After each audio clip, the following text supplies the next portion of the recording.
vinc del món de la cinema i sé que representa això i que els pares vinguin. Per tant, moltes felicitats a tothom, i com a directora, i espero que l'any vinent ens puguem tornar a veure. Per tant, espero que ho gaudiu.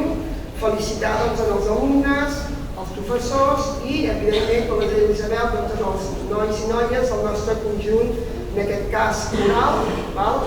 És una tradició de l'institut, de fet enllaça els que canten amb els artistes. Gràcies a tots. Vull agrair especialment també l'ajuda que han donat els nois i noies a l'hora de muntar això, tot el personal d'aquí de la institució. Ens han ajudat molt, perquè ara me'n comentaven que tenien problemes amb les làmines que queien. Doncs gràcies al saber fer de la gent que treballa aquí que porta temps, doncs això ha quedat aquí. Per tant, gràcies a tots i jo també espero que sigui l'inici d'una col·laboració. Doncs que en disfrutem força. Gràcies.